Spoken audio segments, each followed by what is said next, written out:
quieres ir. Tú eres nuestro amado, el amado de nuestro corazón. Te deseamos a ti, Señor, porque no hay nada mejor que estar en tu presencia. No hay nada mejor que adorarte a ti, Señor. Nos has comprado, nos has levantado, Señor. ¿Cómo no hemos de alabarte? ¿Cómo no hemos de adorar tu nombre? Siempre has sido bueno, Señor. Cuando éramos pecadores nos amaste, nos mostraste el camino hacia el Padre. Hoy podemos acercarnos a ti con confianza, con libertad. Podemos entrar a tu presencia. Sabemos que tú oyes nuestras oraciones y respondes a nuestro clamor, porque eres bueno, porque eres fiel a tus promesas, eres fiel a tu palabra. Nadie es como tú, Señor. Nadie se compara a ti. Queremos adorar tu nombre. Solo queremos bendecir tu nombre, porque reconocemos tu dignidad, tu santidad, tu soberanía sobre nuestras vidas, Señor. Nadie es como tú. Nadie puede compararse a ti, Señor. Eres el más hermoso y el más grande de los hijos de los hombres. La gracia se derramó sobre ti. Eres precioso, Jesús. Tu nombre es precioso. Tú eres hermoso, Señor. Nada ni nadie puede compararse a ti. Eres digno de recibir toda la gloria. Toda la adoración te pertenece a ti por siempre. La honra, la majestad son tuyas, Señor. Te bendecimos, Rey. Te bendecimos, Señor. Rebosa mi corazón con palabras de amor.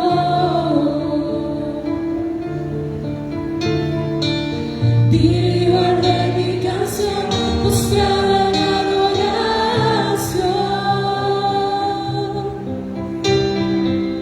Mi boca quiere expresar lo que hay en mi corazón. En mi corazón. Y no hay palabras, Jesús,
gracia se derramó sobre ti,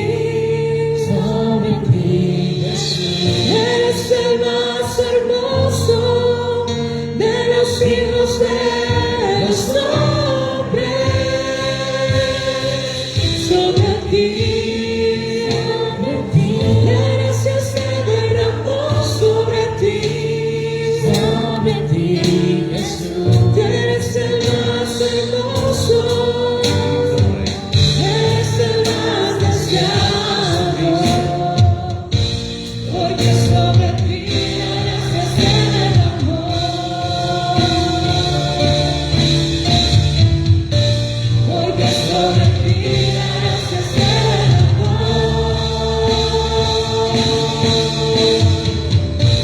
porque sobre ti la gracia se derramó,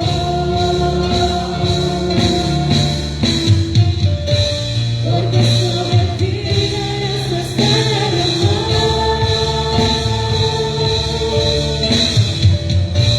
porque sobre ti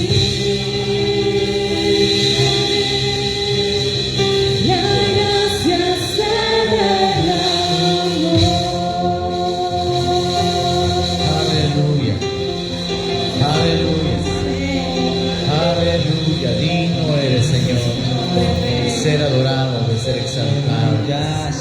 Reconocemos tu gracia, reconocemos, Señor, tu poder, tu grandeza, tu majestad, tu dignidad. Reconocemos que tú eres digno de ser adorado, de ser exaltado.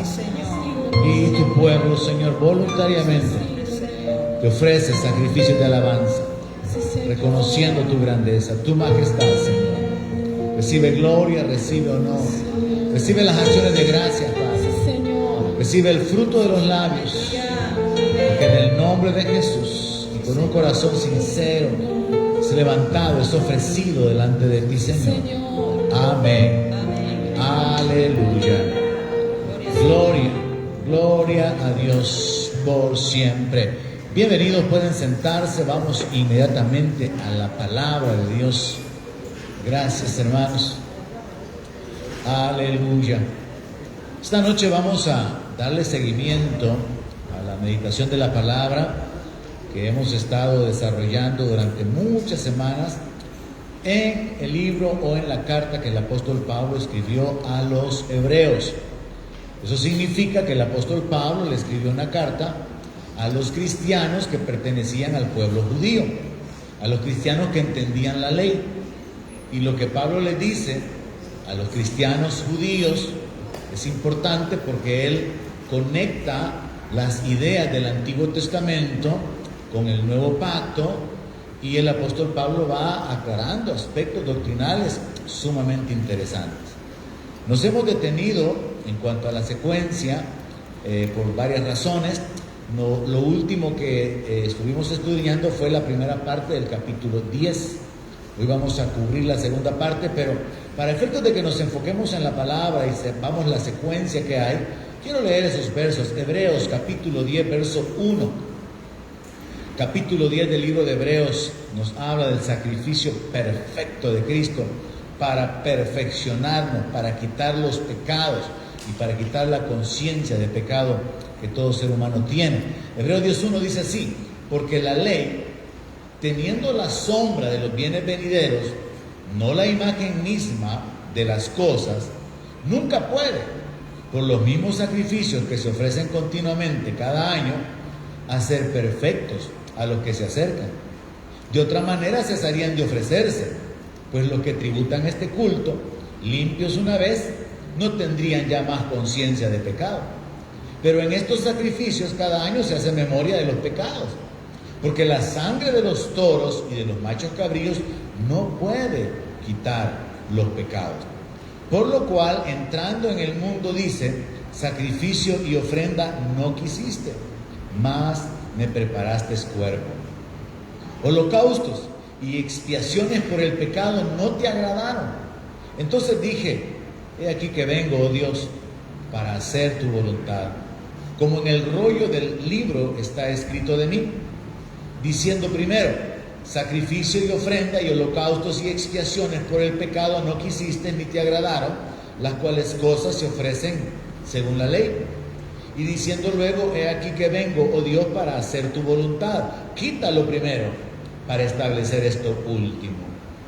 Verso 10, en esa voluntad somos santificados mediante la ofrenda del cuerpo de Jesucristo, hecha una vez para siempre. Y ciertamente todo sacerdote está día tras día ministrando y ofreciendo muchas veces los mismos sacrificios que nunca pueden quitar los pecados. Pero Cristo, habiendo ofrecido una vez para siempre un solo sacrificio por los pecados, se ha sentado a la diestra de Dios.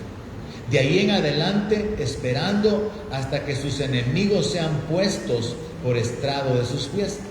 Porque con una sola ofrenda hizo perfectos para siempre a los santificados. Y nos atestigua lo mismo el Espíritu Santo. Porque después de haber dicho, este es el pacto que haré con ellos, después de aquellos días, dice el Señor, pondré mis leyes en sus corazones y en sus mentes las escribiré, añade, y nunca más me acordaré de sus pecados y transgresiones, pues donde hay remisión de estos, no hay más ofrenda por el pecado. Es necesario tener esta lectura para que podamos recordar la base sobre la cual va a desarrollar el apóstol Pablo la enseñanza siguiente. Porque si nosotros regresamos y revisamos rápidamente esta parte del capítulo 10, lo que el apóstol Pablo está diciendo es que la ley a través de los sacrificios no pudo perfeccionar a nadie.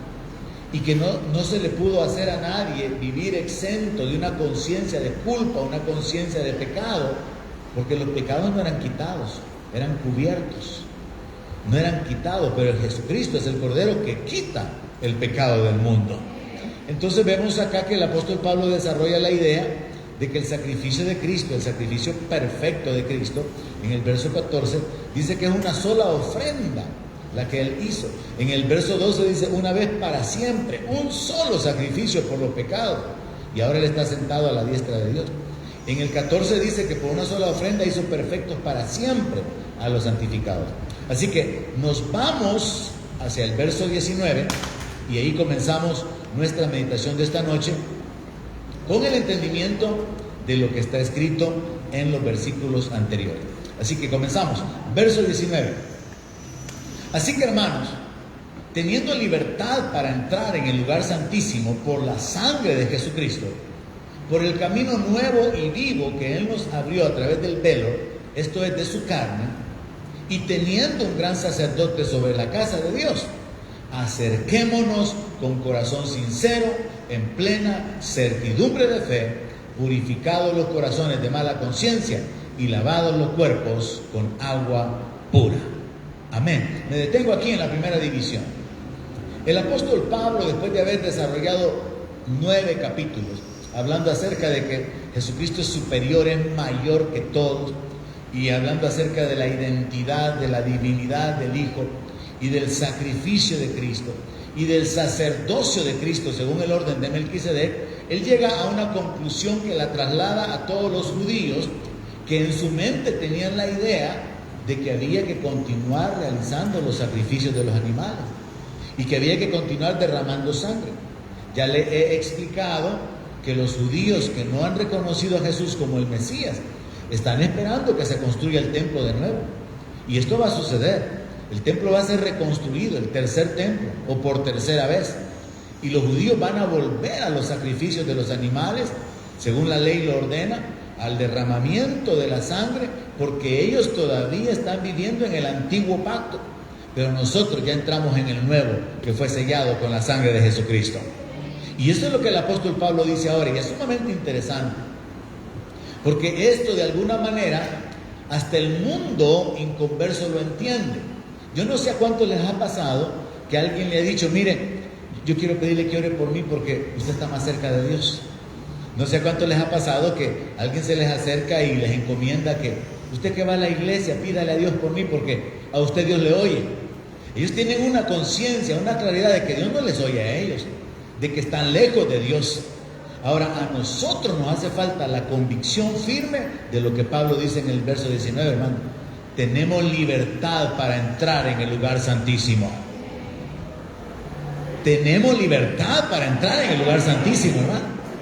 O sea, parece poca cosa, como yo digo, siempre leemos la Biblia de una manera tan superficial que no captamos el impacto, el peso. Leemos las promesas de Dios y como que si no tuvieran validez o como que si fueran solamente para el futuro. Miren lo que Pablo está diciendo que hay libertad para entrar al lugar santísimo, a la presencia de Dios, al trono de la gracia. Hay libertad para poder acercarnos, una libertad que antes no existía. Entonces, ¿qué es lo que pasa cuando nosotros no entendemos? No aprovechamos esa libertad que existe. Y aunque podemos acercarnos, no lo hacemos.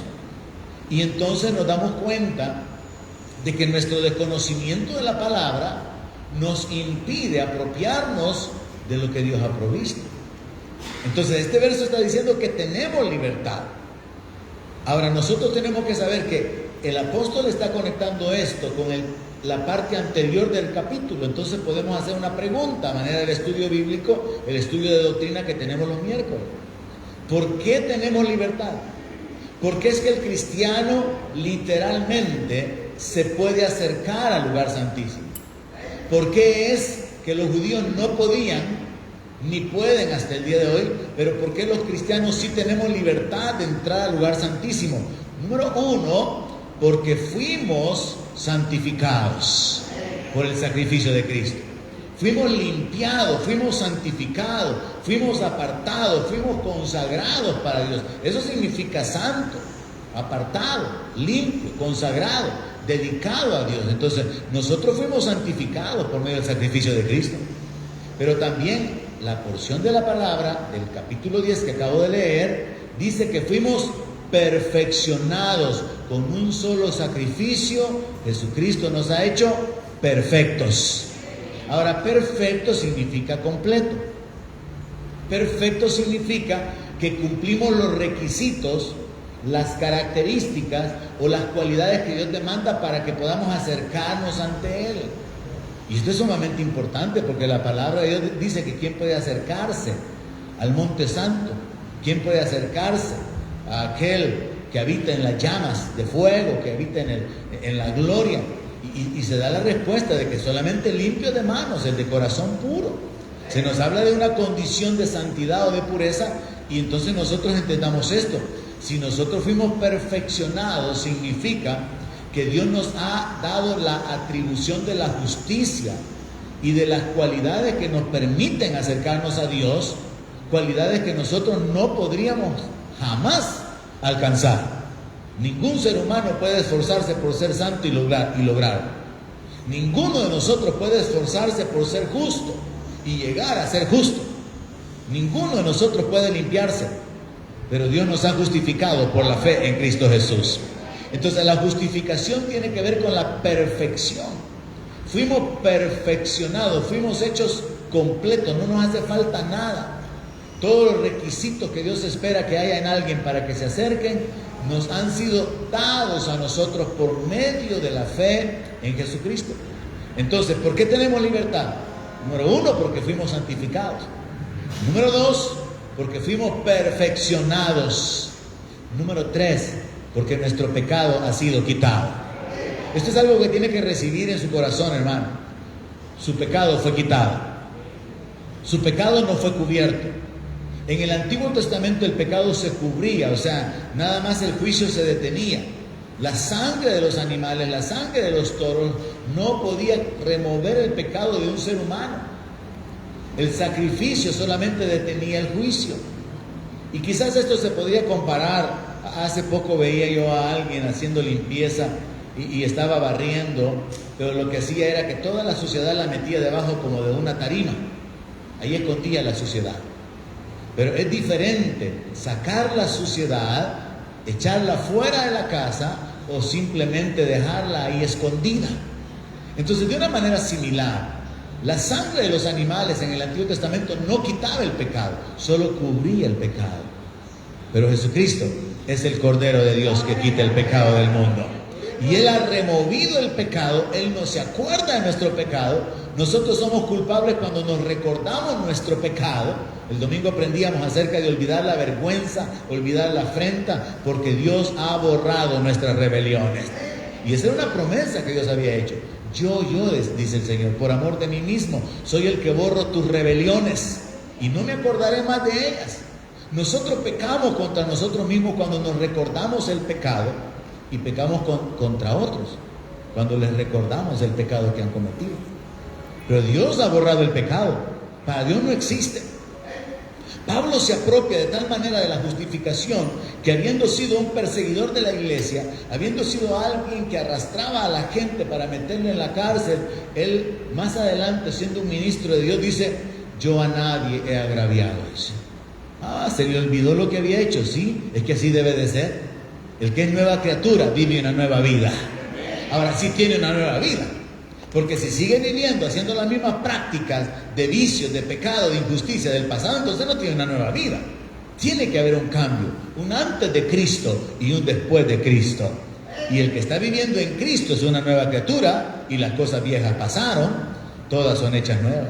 Entonces Pablo se apropia del perdón. Y Pablo habla acerca de la justificación como una realidad de la voluntad de Dios para nuestra vida. Entonces, sobre la base de que hemos sido santificados, perfeccionados, que nuestro pecado ha sido quitado y de que podemos vivir sin una conciencia de pecado, porque el pecado ya fue removido, sobre esa base tenemos libertad para entrar al lugar santísimo. Yo no quiero que esto se quede nada más en letra, hermano, ni que se quede nada más en un estudio más, en una noche más, y que leímos, meditamos en la palabra, pero no lo asimilamos. Yo quiero que entienda eso. El sacrificio de Cristo lo ha hecho a usted santo, lo ha hecho perfecto, borró sus pecados, y usted puede vivir sin conciencia de pecado. Así, literalmente, sin conciencia de pecado. Porque el perdón de Dios es radical y absoluto cuando alguien de corazón se arrepiente. La Biblia dice claramente, fue uno de los primeros textos que yo aprendí en mi infancia en Cristo: el que encubre su pecado no prosperará, pero el que los confiesa y se aparta alcanzará misericordia. Esa es una gran verdad. Nosotros tenemos que aprender a confesar nuestros pecados. Ya en la carta, una de las cartas de Juan dice: si confesamos nuestros pecados, Él es fiel y justo para perdonar nuestros pecados y limpiarnos de toda maldad. Pero es necesario confesar nuestro pecado, nuestra injusticia, ir delante de Dios y reconocer nuestra debilidad, nuestra pasión, nuestra miseria, ir delante de Dios y exponernos y pedirle que nos ayude, que nos perdone, que nos ayude, que nos fortalezca. Jesús le dijo a los apóstoles que oraran para no caer en la tentación. Es muy importante orar, pero muchas veces los cristianos oran por finanzas, oran por sus problemas, oran por sanidad, pero no oran: dame fortaleza para no pecar, Señor. Eso es algo que también tendríamos que incluir en nuestro tiempo de oración. Ayúdame para no pecar contra ti este día, Señor. Dame la fuerza para no pecar, dame la fortaleza para resistir la tentación. La Biblia dice que es bienaventurado el varón que soporta la tentación. Pero tenemos que enfocarnos en esa comunión y en esa dependencia de Dios para poder soportarla. Y entonces saber que es una realidad lo que el apóstol Pablo también escribió: el pecado no se enseñoreará más de vosotros, porque no estáis bajo la ley, sino bajo la gracia. ¿Qué significa eso? Que antes era común, era normal pecar. Cada uno de nosotros tenía cierto estilo de vida, excepto aquellos que han sido criados en el Evangelio, que nacieron santos, ¿verdad? Excepto aquellos que han sido criados en el Evangelio y no conocen lo que es el mundo, pero uno que vivió en el mundo, uno que se involucró en pasiones, en injusticias, en maldades.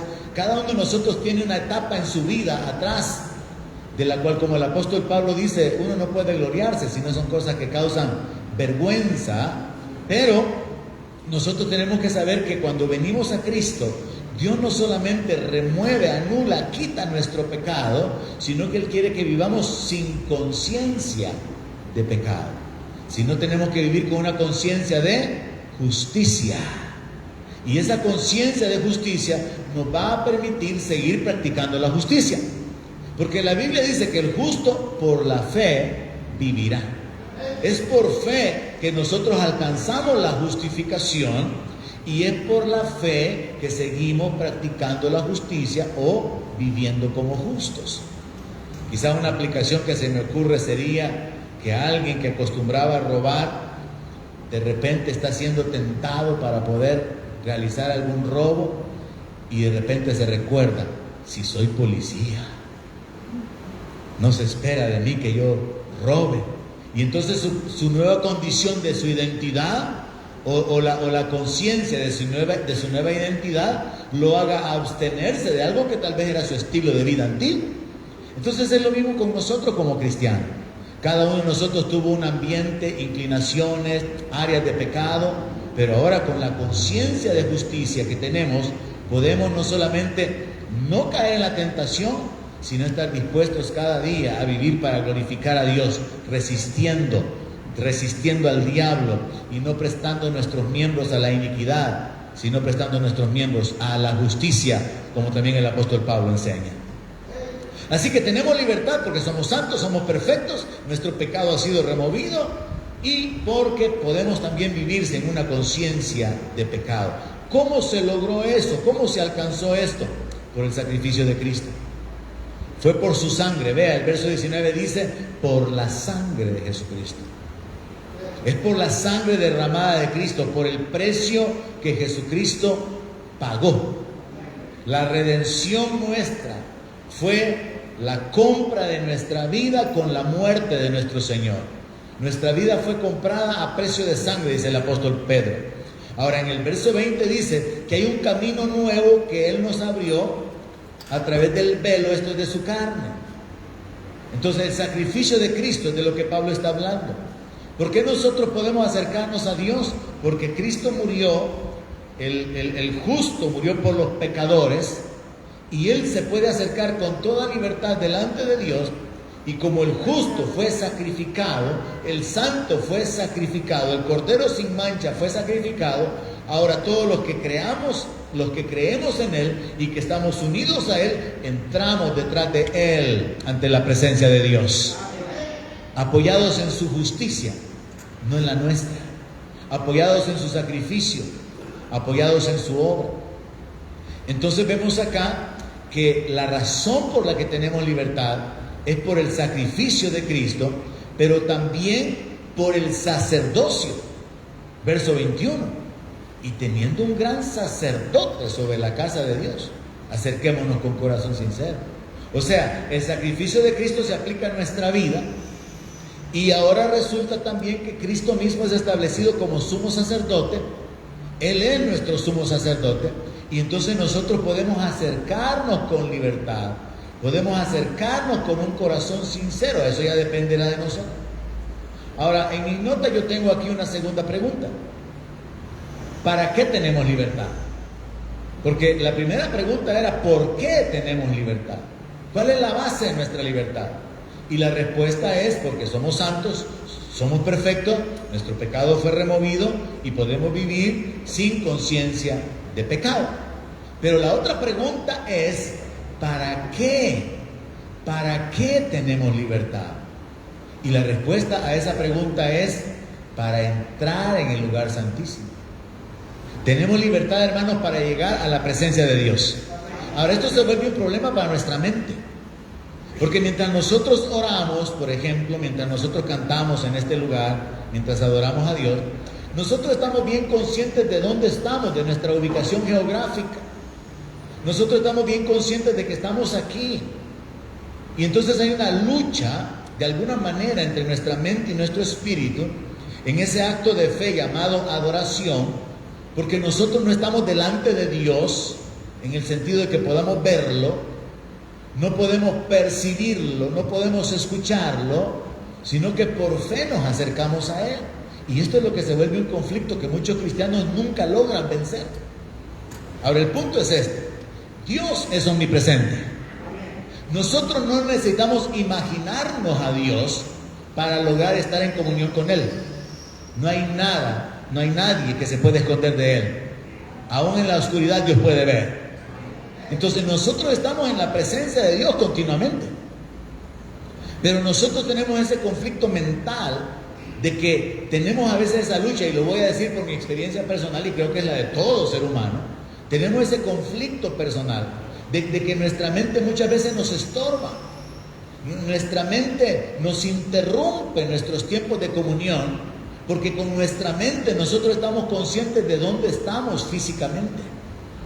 Y nosotros tenemos que dejar de un lado la conciencia mental o el conocimiento mental, el conocimiento lógico, y entender algo. En el momento que nosotros invocamos el nombre del Señor, sus oídos están atentos a nosotros.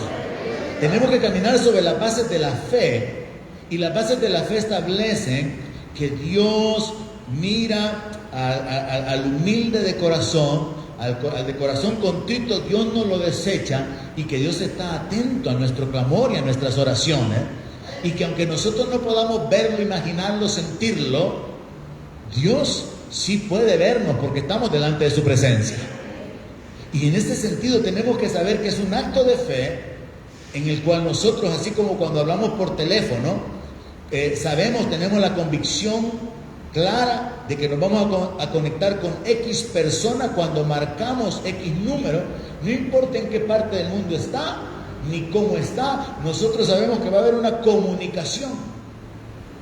Ocupando otro ejemplo diferente, usted le manda un mensaje de audio a alguien y se lo manda a su casilla, al número de teléfono que usted ya sabe que le pertenece a esa persona.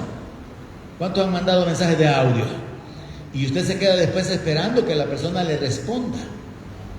Ahora, usted le manda un mensaje de audio a alguien que sabe cuál es la casilla o el número donde van a recibir el audio, y usted lo hace con la plena convicción de que la persona lo va a recibir. Para mí eso es algo tan normal. La gente me manda audios, yo mando audios, y hasta después vienen y me contestan. Pero uno lo hace con toda la convicción lógica y natural. El mensaje ha sido enviado. Y hasta podemos saber cuando el mensaje ya fue leído, o ya fue escuchado, fue recibido. Entonces algo así tenemos que hacer cuando nosotros estamos en nuestra comunión con Dios, acercándonos al trono de la gracia, acercándonos al lugar santísimo. Saber que aunque no tengamos ninguna respuesta, ninguna realidad física o material de que Dios nos ha escuchado, Él nos oye porque Él es omnipresente. Y es un acto de fe, de entrar en el lugar santísimo. El apóstol Pablo dice que nosotros no nos hemos acercado a un monte donde hay fuego, donde hay relámpagos y truenos, sino que dice que nos hemos acercado a la congregación de millares de ángeles, a la congregación de los espíritus de los primogénitos hechos perfectos. Entonces esto nos habla algo. Establece la idea que mientras nosotros adoramos, mientras nosotros bendecimos a Dios, mientras nosotros oramos, nosotros penetramos en el ambiente espiritual. Aunque permanezcamos físicamente conectados en el mundo, nos conectamos con el mundo espiritual y Dios nos oye. Y una de las evidencias de que Dios nos oye es que Dios nos responde. ¿Cuántos han recibido respuestas a sus oraciones? La última respuesta mía a mi oración fue el día de ayer, basada en la enseñanza del día domingo. Condenarás toda lengua que se levante en juicio contra ti. Hablé con un policía que me quería decomisar el carro porque lo dejé parqueado aquí enfrente. Y le dije yo, porque me lo comunicó la esposa del dueño, y le dije yo, mire, ahí se parquean taxis piratas, ahí se parquea medio mundo. Y hoy que yo me parqueé por una necesidad, me lo quiere quitar. Yo le pido, le dije yo, que tenga la bondad, que tenga compasión y que no pida la grúa. Le voy a dar hasta las 8, me dijo. Y si no ha quitado ese carro de aquí, me lo llama. Entonces yo me recordé de la palabra, ya la sentencia estaba dada, el juicio estaba dado. Me quitan el carro porque me quería quitar las placas, me quitan el carro y se lo llevan. Y yo me acordé de la palabra. Entonces comencé a clamar sobre esa palabra. Señor, ayúdame, tú puedes inclinar el corazón del rey a lo que tú quieres. Así que quita de este hombre toda malicia, toda intención de maldad. Y ahora yo actuando en fe, en base a la palabra, ¿verdad? Ese juicio, esa sentencia que ha decretado, yo la anulo, yo declaro que eso no persevera. Luego me comuniqué con el hermano Cristo para buscar ahí apoyo de alguna manera para darle seguimiento al asunto, y la cosa fue revertida totalmente. Porque en lugar de que me vinieran a quitar las placas del carro o que se lo llevaran, me lo estaban cuidando. Gloria a Dios por su misericordia, hermano. Gloria a Dios porque Él es bueno. Así que cuando vine a llevarme el carro, se reportaron conmigo ahí, ¿verdad? Hasta se cuadraron y me dijeron, mira, aquí hemos estado pendientes, me dijeron. Así que repórtese ahí, le dije que ya cumplimos con la misión. Y pues le agradecimos mucho porque estaba con mi esposa, veníamos de lejos. Y es así, hermanos, como tenemos que entender que Dios es la fuente de nuestros recursos y que Dios oye cuando clamamos y que realmente podemos acercarnos con confianza ante el trono de la gracia, al lugar santísimo. Podemos acercarnos. Ahora, aquí Pablo está hablando de acercarnos con un corazón sincero, con plena certidumbre de fe, purificados los corazones de mala conciencia y lavados los cuerpos con agua pura. Pablo está hablando de que es nuestra responsabilidad, que cuando nos acercamos a Dios, como dice en otra parte de la Escritura, es necesario que el que le busca crea que le hay. Cuando usted ora, tiene que estar convencido: Dios me está oyendo. No lo siento, no lo veo, porque este es otro paréntesis que quiero hacer. Hay muchos cristianos que fueron formados en una escuela muy emocionalista. Hay cristianos emocionalistas y usted tiene que tener cuidado en este sentido. Es que viera que qué glorioso el culto de ayer, mire la presencia de Dios, la gloria de Dios, y le hablan así como que usted se queda: y yo en la iglesia nunca he sentido nada, que somos pecadores, comenzando por el pastor y todos los demás músicos de alabanza y todos los ujieres y todos nosotros, porque en la iglesia no se siente nadie. Este hermano habla de grandezas, la gloria, la unción, el fuego, y usted se puede quedar hasta sintiéndose bien pecador, porque la gente basa muchas veces sus experiencias en un emocionalismo pero exagerado. Yo recuerdo que en mis primeros años de ser cristiano, allá en Santa Tecla, Misión Centroamericana, llegaron unos misioneros. Y esos misioneros, yo he ido guardando y yendo haciendo una recogida de tesoros espirituales en mi camino. Pero estos misioneros marcaron mi vida en este sentido. Ellos nos enseñaron sobre el evangelismo y decían ellos, cuando usted va a predicar el evangelio, cuando usted le comparta a Cristo a alguien, no ocupe palabras. Viera qué maravilloso tener a Jesús en su corazón, viera qué tremendo, viera qué fantástico, viera qué glorioso, viera qué celestial. No le hable a la gente así con calificativos tan elevados que van a crear una falsa percepción en la gente. Háblele a la gente la realidad simple, como por ejemplo usted puede decirle: viera qué paz se siente de saber que Dios lo ha perdonado a uno. Pero no ocupe palabras así como que: viera qué maravillosa la vida, es que usted va a andar con un gran gozo inefable. Y ni sabe ni qué significa inefable, ¿verdad? Entonces decían ellos: no ocupe palabras así rebuscadas para testificar. Pero existe un grupo de cristianos evangélicos que siempre van a buscar así palabras bien emocionalistas y lo pueden impresionar y, repito, hacerlo a usted sentir tan carnal, tan pecador, que usted dice: no estoy en nada. Pero es porque esta gente está acostumbrada a hablar de esa manera.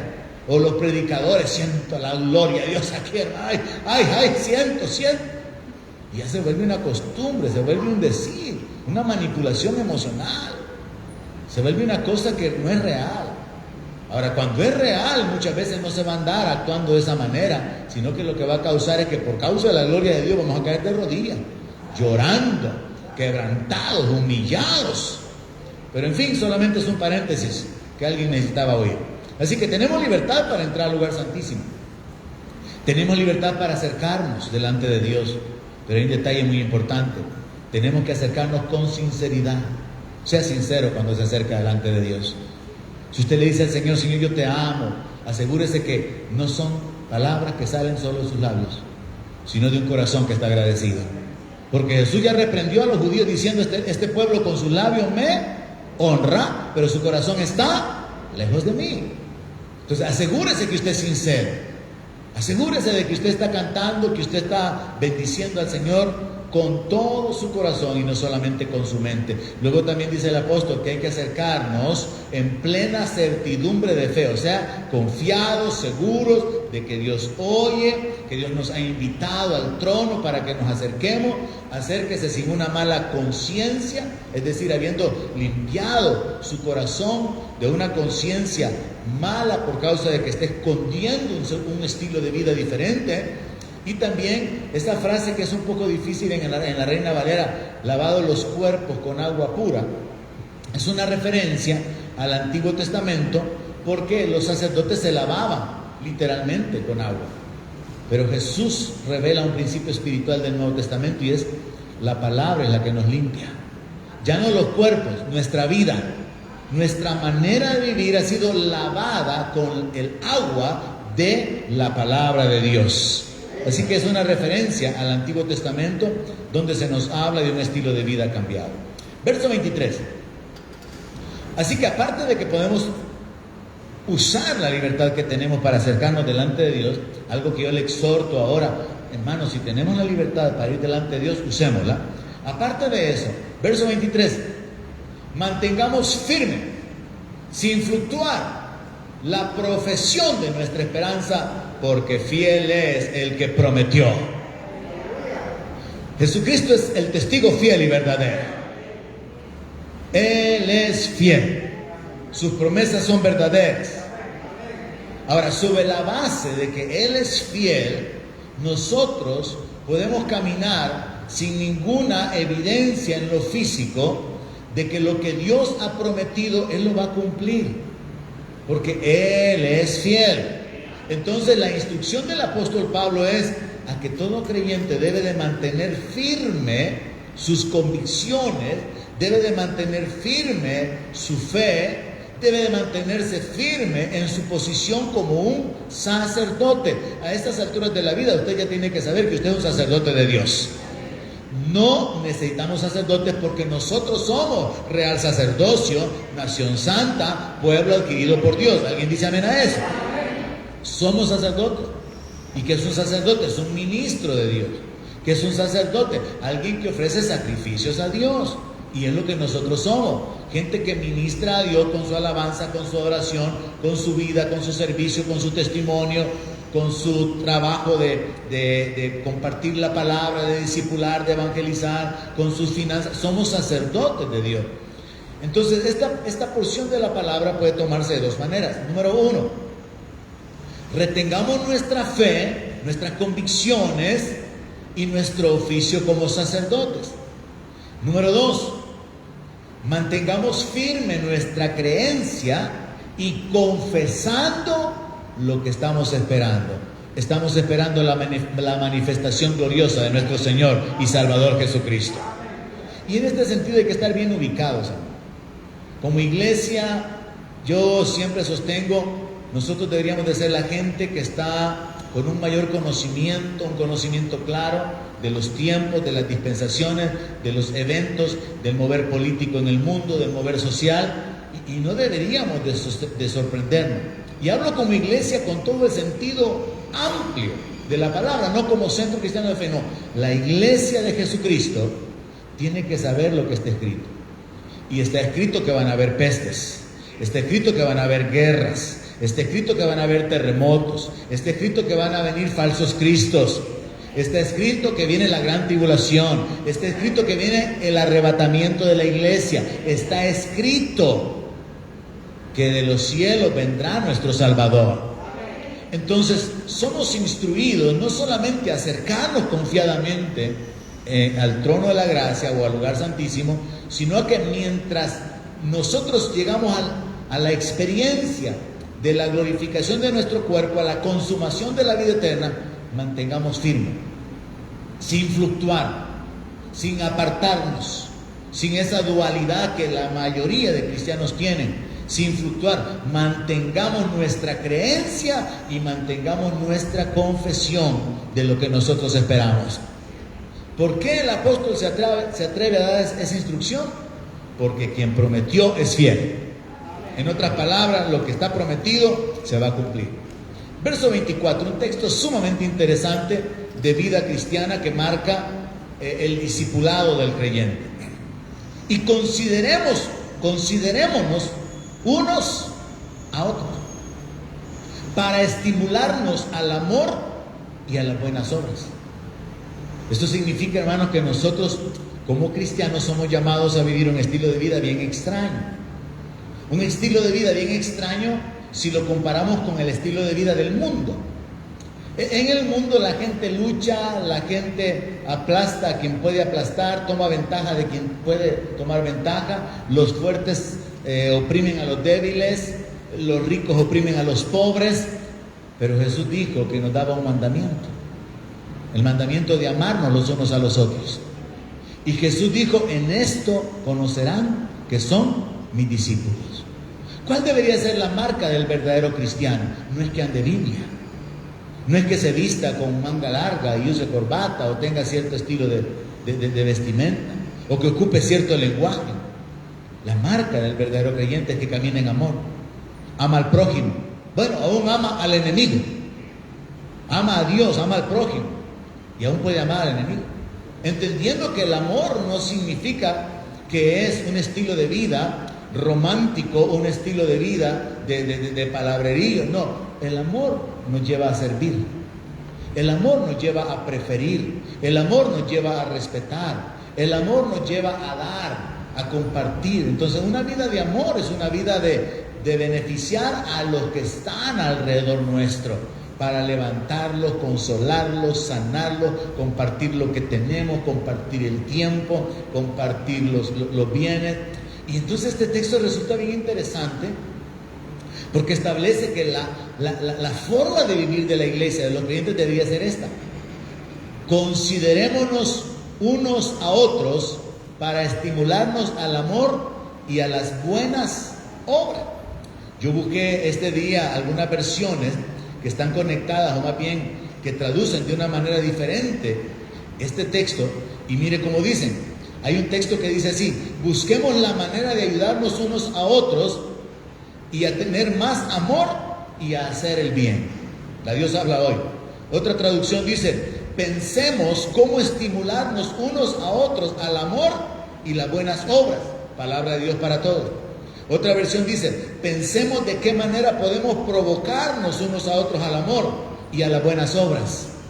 Otra versión dice: descubran maneras creativas de animar a otros y de motivarlos a los actos de compasión, haciendo cosas preciosas y también expresiones de amor. Y esa es la traducción palabra, o la traducción La Pasión. Y una más: y considerémonos unos a otros para incitarnos al amor y a las obras excelentes. ¿Qué es lo normal?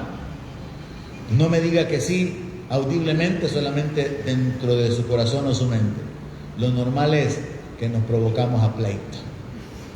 Lo normal es que provocamos a través de las injusticias, a través de los actos, a través del maltrato, a través de la ira, a través de los celos, a través de diferentes acciones carnales. Provocamos eso mismo en las personas. ¿Pero qué está diciendo el apóstol Pablo?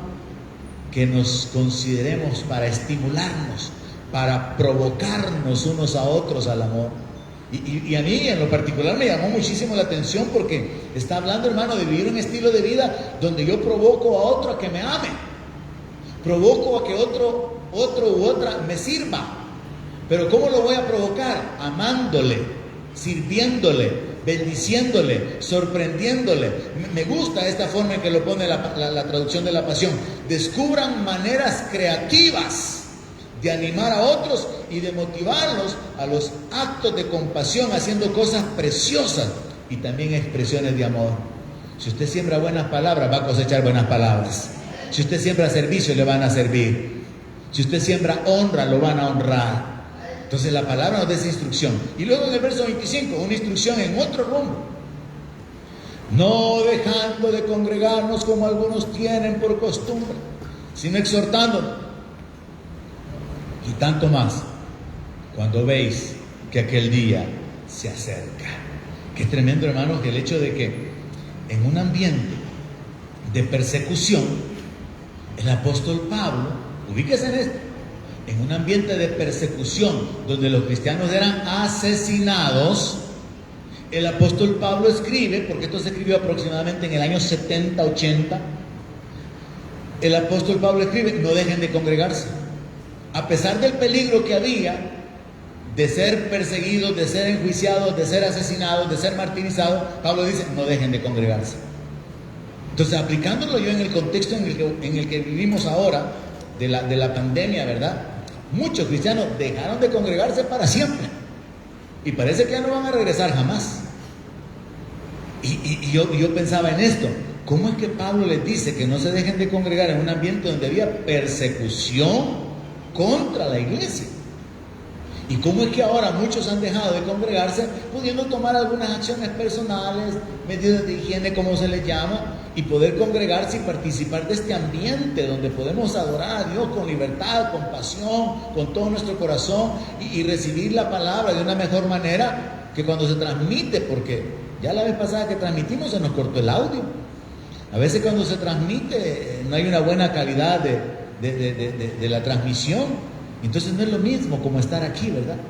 Es como el asunto de los apasionados del fútbol. Yo nunca lo fui realmente en el sentido de andar metiéndome en el estadio, pero hay gente que se desvive por ir al estadio. Y mire qué fe tienen en la selecta, ¿verdad? Es que hay gente que de veras que la selecta puro corazón. La aman con todo. Les pegan unas arrastradas, les pegan una grande goleada. Pero vamos, diré que tal vez hoy sí, tal vez hoy sí. Esa fe es la que tienen que tener los creyentes, ¿verdad? Y un día de esto tomé una foto de un meme donde había, no sé en qué país, hermano, la gente bajo la nieve, cubierta de nieve, literalmente, llenas de hielo, los asientos llenos de hielo en el estadio. Y entonces el comentario era, si los cristianos fueran así de comprometidos, ya hubiéramos cambiado al mundo, dice. Pero los cristianos dejan de congregarse por cualquier cosa. Y eso les roba la estabilidad, la comunión, las bendiciones de Dios. Así que reciba también esa instrucción. Esfuércese, hermano, por congregarse. Ahora dice, y tanto más cuando veis que aquel día se acerca. Y luego se da una advertencia, porque si pecamos voluntariamente después de haber recibido el conocimiento de la verdad, ya no queda más sacrificio por el pecado. O sea, si nos apartamos de Dios con conocimiento, con entendimiento, ¿qué es lo que va a suceder? Ya no hay esperanza de una salvación, de un perdón, porque voluntariamente nos estamos apartando del Señor. Y entonces lo único que queda es la expectativa del juicio. Y el apóstol Pablo es bien serio en hablar de la manera en que Jesús habló. Si tu mano te es ocasión de caer, córtala. Si tu ojo te es ocasión de caer, sácatelo. Él habla acerca de un hervor de fuego que va a devorar a los adversarios. Entonces la amonestación con la que el apóstol Pablo termina el capítulo, hermano, tenemos que considerarla bien seria. El que viola la ley de Moisés por el testimonio de 2 o 3 testigos muere. ¿Cuánto mayor castigo piensan que va a merecer el que pisotee al Hijo de Dios y tenga por inmunda la sangre del pacto en la cual fue santificado e hiciere afrenta al Espíritu de gracia? Porque conocemos al que dijo, mía es la venganza, yo daré el pago, dijo el Señor. Y otra vez, el Señor juzgará a su pueblo. Verso 31, tenemos que tomarlo muy en cuenta, hermano. Horrenda cosa es caer en manos del Dios vivo. Pero traigan a la memoria los días pasados, en los cuales, después de haber sido iluminados, sostuvieron gran combate de padecimientos. Por una parte, ciertamente con vituperios y tribulaciones fueron hechos espectáculos, y por otra, llegaron a ser compañeros de los que estaban en una situación semejante. Porque de los presos también se compadecieron, y aún sufrieron el despojo de sus bienes, sabiendo que tienen en ustedes una mejor y perdurable herencia en los cielos. ¿Quién aquí sabe que tiene herencia? Lo que la palabra dice. No pierdan pues la confianza, porque tiene gran galardón, porque es necesaria la paciencia, para que habiendo hecho la voluntad de Dios, obtengan la promesa. Porque aún un poquito, y el que ha de venir vendrá, y no tardará. Mas el justo vivirá por fe, y si retrocediere, no agradará a mi alma. Me encanta el 39, hermano, haga lo suyo de corazón. Pero nosotros no somos de los que retroceden para perdición, sino de los que tienen fe para preservación del alma. Aleluya. Que Dios le dé entendimiento por su espíritu, hermano. Yo le reto a que vuelva a escudriñar la palabra, acostúmbrese a tomar notas, subraye su Biblia, ocupe un resaltador, encuentre conclusiones, encuentre frases que por el Espíritu Santo impactan su vida y aprópiese de esa palabra, porque es fiel el que la ha hablado. Amén. Oramos sobre esta palabra. Padre, gracias por la vida. Gracias por exhortarnos, animarnos, Señor. Gracias por tu obra, tu gran paciencia, misericordia y fidelidad que has mostrado en nosotros.